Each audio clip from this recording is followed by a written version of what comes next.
अस्सलाम वालेकुम नाजरीन, कैसे हैं आप लोग। मैं हूं बिलाल जफ़र और आप देख रहे हैं हमारा कनाडा। आज की वीडियो में मैं आपसे ये राज शेयर करूंगा कि मैं कनाडा कैसे आया, और वो राज को जानने के बाद आप में से बहुत से लोगों के लिए कनाडा आना बहुत आसान हो जाएगा, क्योंकि मैं अपनी एक ऐसी चीज़ आपके साथ शेयर करूंगा जो मैंने अभी तक इससे पहले नहीं शेयर की हुई, और जिसको देखने के बाद आपकी काफ़ी रहनुमाई हो जाएगी।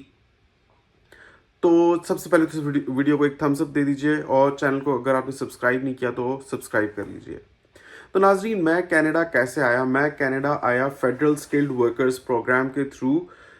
उर्दू में मैं आपको या आसान अल्फाज में समझाऊं तो वो ये है कि कनाडा में जिन स्किल्स की शॉर्टेज है उनके लिए गवर्नमेंट ऑफ कनाडा दुनिया भर से बंदों को बुलाती है या उनको ऑफर करती है कि वो अप्लाई करें और वो कनाडा आएँ और यहाँ पर आकर काम करें, क्योंकि उन स्किल्स में लोगों की शॉर्टेज है।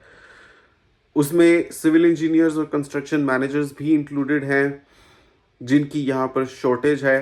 तो उस प्रोग्राम के थ्रू मैंने अप्लाई किया। अब जब अप्लाई करते हैं आप तो उसमें एक शर्त ये होती है, बाकी सारी शर्तों के साथ साथ, कि आपका गुज़िश्ता 10 साल के अरसे में कम से कम 1 साल का तजर्बा होना चाहिए आपकी अपनी फील्ड में। उस 1 साल को वो कैसे कैलकुलेट करते हैं, क्या काउंट करते हैं, वो आपको मैं यहाँ पर शो भी कर देता हूँ। तो आपने 1 साल का कम से कम तजर्बा प्रोड्यूस करना है, मतलब आपके पास होना चाहिए। और अगर आपके पास तजर्बा होगा भी लेकिन आपका एक्सपीरियंस लेटर ठीक से नहीं बना होगा तो हो सकता है कि अगर आप एप्लीकेशन लॉन्च भी करें तो भी आपकी एप्लीकेशन रिफ्यूज़ हो जाए। तो आज की वीडियो में मैं आपके साथ अपना एक्सपीरियंस लेटर शेयर करने वाला हूं और बताऊंगा कि मैंने क्या गलती की थी जिसकी वजह से मेरा पहली दफ़ा जब मैंने अप्लाई किया था यानी साल 2014 में, तो 2 साल के बाद मेरा केस रिजेक्ट हो गया था। और जब दूसरी बार 2018 में मैंने अप्लाई किया तो क्या गलती सुधार कर मैंने अप्लाई किया कि मेरा केस अप्रूव हो गया। और आज मैं माशाल्लाह कनाडा में हूँ। थोड़ी सी मुश्किलात हैं लेकिन मैं बहुत पॉजिटिव हूँ और यहाँ आकर मैं बहुत ज़्यादा खुश हूँ, और अल्हम्दुलिल्लाह मैं अपने आप को बहुत प्रिविलेज्ड महसूस करता हूँ कि अल्लाह ताला ने मुझे ये मौका दिया है कि मैं यहाँ पर आऊँ।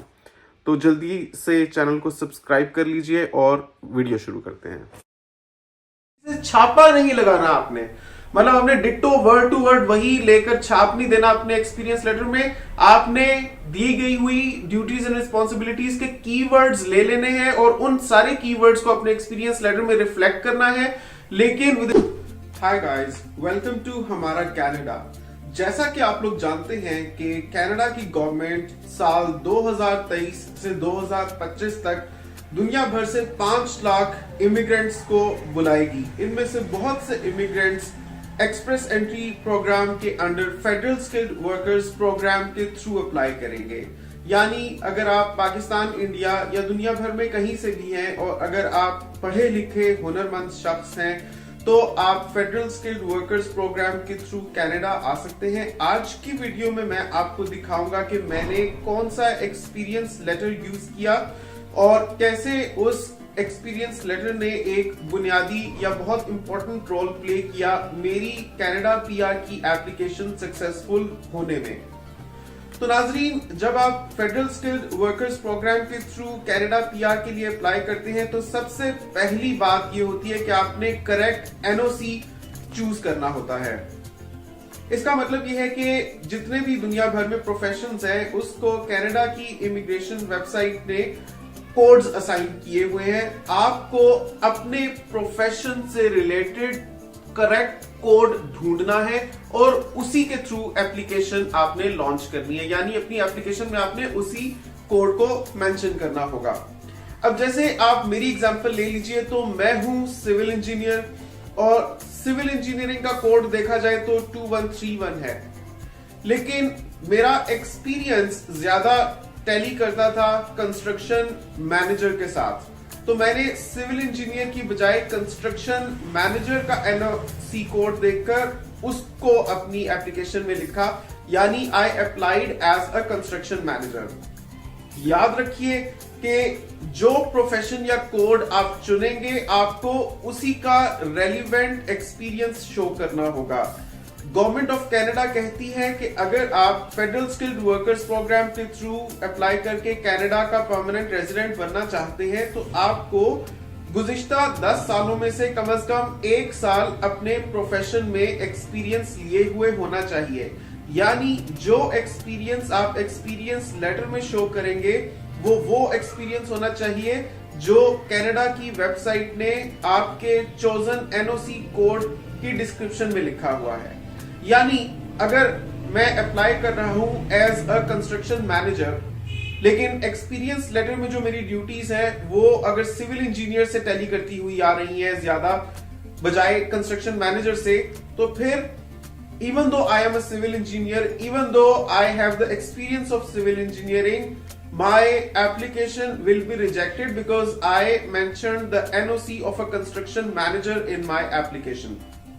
तो ये बात समझ लीजिए कि रिगार्डलेस कि आपने डिग्री किस प्रोफेशन में ली है, जिसमें आपका एक्सपीरियंस होगा आपको वही शो करना है। दूसरी एक बात ये भी है कि after becoming a civil engineer एक बंदा कंस्ट्रक्शन मैनेजमेंट का काम कर सकता है। ये कंस्ट्रक्शन मैनेजर की जो डिस्क्रिप्शन कनाडा की वेबसाइट ने अपनी वेबसाइट में लिखी हुई है उसी में लिखा हुआ है कि कंस्ट्रक्शन मैनेजर बनने के लिए बंदे को सिविल इंजीनियरिंग में बैचलर्स किए हुए होना चाहिए और फिर मास्टर्स किए हुआ होना चाहिए इन कंस्ट्रक्शन मैनेजमेंट या प्रोजेक्ट मैनेजमेंट। और फर्दर ड्यूटीज एंड रिस्पॉन्सिबिलिटीज आप कनाडा की वेबसाइट पर देख सकते हैं, जिसका लिंक मैं नीचे डिस्क्रिप्शन में भी दे देता हूं। वहां पर जाकर आप अपना एनओसी और उसकी रेलिवेंट ड्यूटीज एंड रिस्पॉन्सिबिलिटीज देखकर उसी के मुताबिक एक्सपीरियंस लेटर बनवाइएगा। तो चलिए देखते हैं कि मैंने कौन सा एक्सपीरियंस लेटर बनवाया था, उसका फॉर्मेट क्या था और कैसे उस एक्सपीरियंस लेटर में मेंशन्ड ड्यूटीज और रिस्पॉन्सिबिलिटीज मेरे चोजन एनओसी की ड्यूटीज और रिस्पॉन्सिबिलिटीज से टैली की यानी मैच की। इस वजह से मेरी एप्लीकेशन सक्सेसफुल हुई है।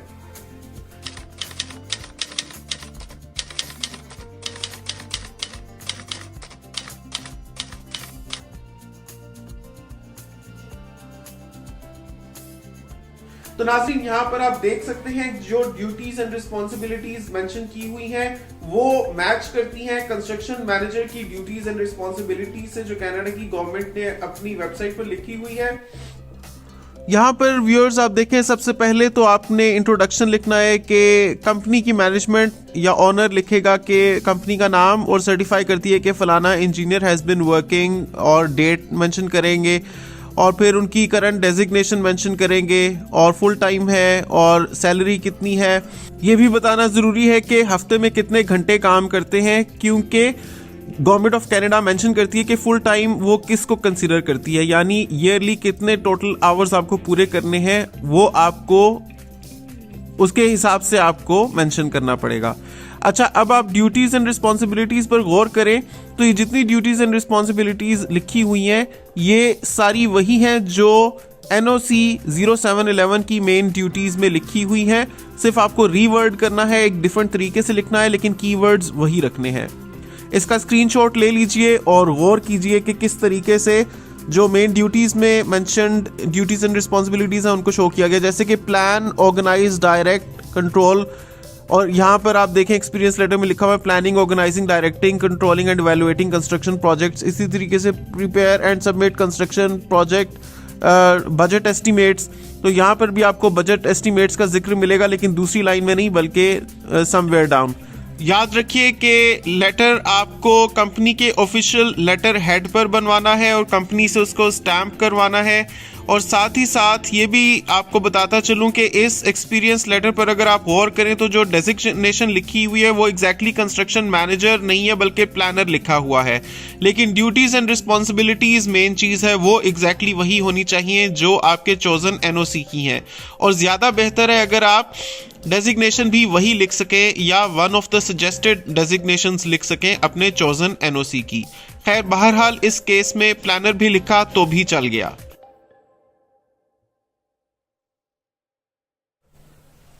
तो और कीजिए कि इस एक्सपीरियंस लेटर में जितनी ड्यूटीज और रिस्पॉन्सिबिलिटीज हैं वो मैच करती हैं कंस्ट्रक्शन मैनेजर की ड्यूटीज एंड रिस्पॉन्सिबिलिटीज से। छापा नहीं लगाना आपने, मतलब आपने डिट्टो वर्ड टू वर्ड वही लेकर छाप नहीं देना अपने एक्सपीरियंस लेटर में। आपने दी गई हुई ड्यूटीज एंड रिस्पॉन्सिबिलिटीज के कीवर्ड्स ले लेने हैं और उन सारे कीवर्ड्स को अपने एक्सपीरियंस लेटर में रिफ्लेक्ट करना है, लेकिन with different wording. Experience letter का फॉर्मेट आपका अपना होगा, साथ ही वर्डिंग भी आपकी अपनी होगी, और ऑर्डर भी चेंज कर दें। यानी जिस ऑर्डर में गवर्नमेंट ऑफ कनाडा की वेबसाइट पर ड्यूटीज और रिस्पॉन्सिबिलिटीज लिखी हुई हैं, उसी ऑर्डर में आपने अपने एक्सपीरियंस लेटर में नहीं लिखनी। आपने लिखनी वो सारी है, लेकिन ऑर्डर चेंज कर दे, रीवर्ड कर दे, रीफ्रेज कर दे, कीवर्ड्स वही रखें। जैसे प्लान, डिजाइन, इवेल्युएट, वो सारा मैंने यहां पर लिखा है। इसी तरीके से कंस्ट्रक्शन प्लान्स, बजट्स, कॉन्ट्रैक्ट्स, ये सारी चीजें, क्वालिटी प्रोग्राम मैंने अपने एक्सपीरियंस लेटर में शो की हुई है। तो आपने रीऑर्डर करना है, रीफ्रेज करना है, but you have to reflect all the essential keywords. कुछ भी आपने पढ़ा हुआ है, मैं आपको as a civil engineer example देता हूं। अगर आपने सिविल इंजीनियरिंग में बैचलर्स किया हुआ, जरूरी नहीं कि आप as a civil engineer apply करें, क्योंकि सिविल इंजीनियर का अगर आप एनओसी कोड देखें वो डिफरेंट है, उसकी ड्यूटीज एंड रिस्पॉन्सिबिलिटीज डिफरेंट है। लेकिन I work on a project as a construction manager और प्लानर, तो मैंने उससे रेलिवेंट ड्यूटीज एंड रिस्पॉन्सिबिलिटीज लिखकर उसी का चोजन एनओसी भी मेंशन किया अपनी एप्लीकेशन में, and I applied as a construction manager. Thankfully, construction management is one of the highest paid jobs in Canada। तो साथ ही मैं वो एक्सपीरियंस लेटर भी शो कर देता हूं जो मैंने फर्स्ट टाइम जब अप्लाई किया था फॉर कनाडा पीआर, लेकिन मेरा केस रिजेक्ट हो गया था। उस वक्त मैंने किस एक्सपीरियंस लेटर को यूज किया था वो भी देख लीजिए। इस एक्सपीरियंस लेटर के फॉर्मेट में कोई मसला नहीं है, इसकी वर्डिंग में मसला है। यानी this experience letter does not show all the main duties and responsibilities जो सिविल इंजीनियर की मेंशन्ड है कनाडा की वेबसाइट पर। इस वजह से मेरा केस रिजेक्ट हो गया था। तो बहरहाल आप सक्सेसफुल वाला एक्सपीरियंस लेटर देख लीजिए, उसी का फॉर्मेट यूज कर लीजिए, अपने प्रोफेशन के मुताबिक उसको आप बनवाइए और अपनी एप्लीकेशन लॉन्च कर दीजिए। होपफुली आज की वीडियो से आपने बहुत कुछ सीखा होगा। ये मैंने आपको बहुत ही इंपॉर्टेंट पॉइंट बताया अगर आप under the federal skilled workers programme apply करते हैं, क्योंकि experience letter main role play करेगा आपकी एप्लीकेशन के सक्सेसफुल या अनसक्सेसफुल होने में।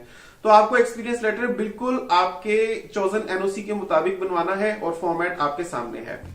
तो नाजरीन, कैसी लगी आपको आज की वीडियो? होपफुली आपकी बहुत रहनुमाई हुई होगी। देखिए, वर्क एक्सपीरियंस की तो आपको ज़रूरत पड़ेगी ही। अगर आप फेडरल स्किल्ड वर्कर्स प्रोग्राम के थ्रू अप्लाई कर रहे हैं तब भी आपको वर्क एक्सपीरियंस की ज़रूरत पड़ेगी। वर्क एक्सपीरियंस आपको तब भी शो करना होगा अगर आप किसी भी जॉब के लिए अप्लाई करते हैं कनाडा में, क्योंकि एक ये भी तरीका होता है कि अगर अपने मुल्क में बैठे हुए आपने जॉब हासिल कर ली है तो यहाँ पर इमिग्रेट करके आने का प्रोसेस बहुत सिंपल हो जाता है। तो वहाँ पर भी अप्लाई करने के लिए आपको वर्क एक्सपीरियंस तो शो करना ही होगा। तो बहुत ज़रूरी है कि कनाडा की मेंशन्ड टर्मिनोलॉजीज़ के मुताबिक ही आप अपना वर्क एक्सपीरियंस बनवाएं और अपने आप को जिस प्रोफेशन से आप एसोसिएट करते हैं उसको कनाडा जैसे डिफ़ाइन करता है उसी की डिस्क्रिप्शन आप अपने एक्सपीरियंस लेटर में लिखें। तो ऐसे ही कारआमद, यूज़फुल और ज़बरदस्त वीडियोस देखते रहने के लिए हमारा कनाडा को सब्सक्राइब कर लीजिए। मेरा ख्वाब पूरा हुआ है कनाडा आने का। मुझे नहीं लगता था कि कभी भी पूरा होगा। 2018 में अप्लाई किया था। एक एक साल में इंसान का जहन कहाँ से कहाँ चला जाता है, तो हमें तो 5 साल बाद यहाँ आने का मौका मिला। तो अगर हमारे लिए ये पॉसिबल हुआ है, अल्लाह ताला ने मुकद्दर में लिखा हुआ था तो हम यहाँ पर आ गए हैं। तो हो सकता है आपके भी मुकद्दर में लिखा हो। पहला स्टेप तो जाहिर है कोशिश ही होगा, तो आपको कोशिश करनी है। और अगर आप अपना एक्सपीरियंस लेटर बनवाना चाहते हैं मुझसे तो उसके लिए मैं आपको नीचे डिस्क्रिप्शन में नंबर दे देता हूं, आप मुझे कांटेक्ट कर सकते हैं। उसके लिए कोई गारंटी मैं नहीं देता कि अगर आप मेरा लिखा हुआ एक्सपीरियंस लेटर यूज़ करेंगे तो लाजमी आपकी एप्लीकेशन अप्रूव हो जाएगी, लेकिन मैं ये ज़रूर कर सकता हूँ कि अपने तजर्बे और इल्म की बुनियाद पर आपको गाइड कर दूं कि आप किस तरह से अपने एक्सपीरियंस लेटर को बनाएं, उसका टेम्पलेट क्या होना चाहिए, फॉर्मेट क्या होना चाहिए, या आपका जो प्रोफेशन है उससे रिलेटेड कौन से कीवर्ड्स आपको डालने चाहिए। अपनी सोच समझ के मुताबिक मैं बना सकता हूं। बाकी आपकी अपनी कोशिश है, आपका अपना मुकद्दर है और आपका अपना यूनिक केस है, आपको खुद ही देखना होगा। मैं कोई इमिग्रेशन कंसल्टेंट नहीं हूँ, क्योंकि मैंने ये प्रोसेस खुद किया है, अपना एक्सपीरियंस लेटर बनाया था, तो अपने तजर्बे की बुनियाद पर आपको गाइड कर सकता हूँ। आप तक है कि आप गाइडेंस लेना चाहते हैं या नहीं। चैनल को सब्सक्राइब कर लीजिए, कमेंट्स में माशाल्लाह लिखिएगा, ये भी बताइएगा कि वीडियो आपने दुनिया के किस कोने से देखी। आपसे मिलता हूँ अगली वीडियो में, तब तक के लिए अल्लाह हाफिज़।